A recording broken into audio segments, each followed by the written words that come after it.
Thank you. I'm Mr. Lehner, and welcome back to Mr. Lehner's Math Extravaganza as we delve into Investigation 2.2 and Data About Us. And if you've noticed, we're still talking about mean or average, one of our measures of central tendency. And in this example problem today, we're going to take a look at classroom sizes just like the last video, except in the second problem, I'm going to throw you a little curveball and see if you can figure out that problem. So let's not waste any more time. Let's take a look at our classroom size problem. Again, we have some classrooms up here and some classroom sizes. We have 1, 2, 3, 4, 5. We now have 6 different teachers that are listed up here on the front board, and we have their different class sizes. So again, as a little refresher, help me out. I forgot how to find mean. What's the first thing I have to do again?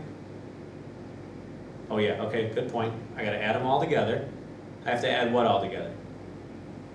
Oh yeah, I have to add the class sizes together. Thank you. I'm having some memory issues today, some brain farts out there. So I got to add all the class sizes together.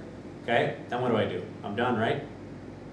Oh, then divide by the total number of classroom teachers. You guys are good out there. You guys got this down.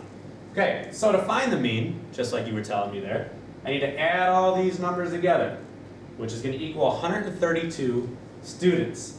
So as I look at 132 students, I have to divide by 6 because that's the number of teachers or classrooms that there are. So if I take 132 students divided by 6 classrooms, the mean or the average number of students in each class is going to be 22. So it doesn't mean that there's 22 in every single one of the 6 classes, as you notice up on our data set. Some might only have 18, which is Mrs. Arnacki, and some might have as high as 24, which is my classroom, or even 26 for Miss Valley. So the average is 22, but that doesn't mean that every class has 22. It's just a form of seeing like what is a typical, what you hear a lot, a vocabulary term. So it's typical that there be about 22 in each class.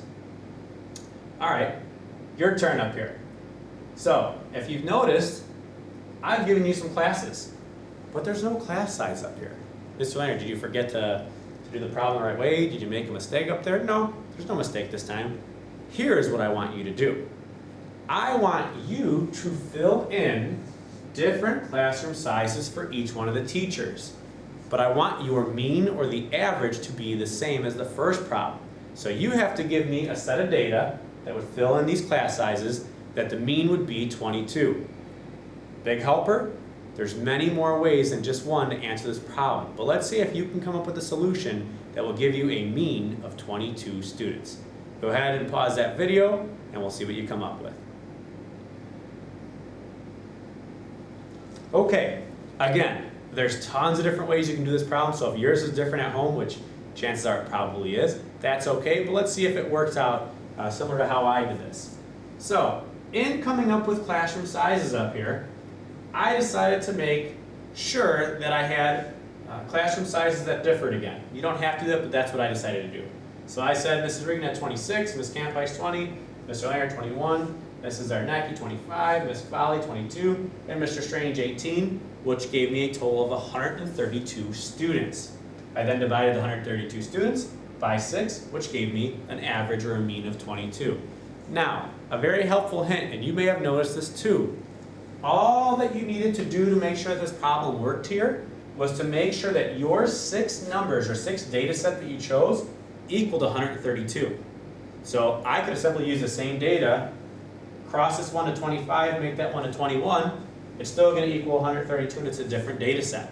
Or I could have taken 2 away from this to make this 24, and put 2 here to make this 23, it's still going to equal 132. So as long as your total equal to 132, and you divide it by 6, your mean or your average is going to be 22. So hopefully it wasn't too tricky for you at home, you were able to figure that out. Or if you wanted to, you could have come up with multiple data sets that would have a mean average of 22. Again, just a little brain teaser, a brain tickler to kind of see if you're able to figure that out. Hopefully you're able to notice some of the trends and the patterns that we see in these problems. Thank you for tuning in to Mr. Lehner's Math Extravaganza. As always, we'll see you next time.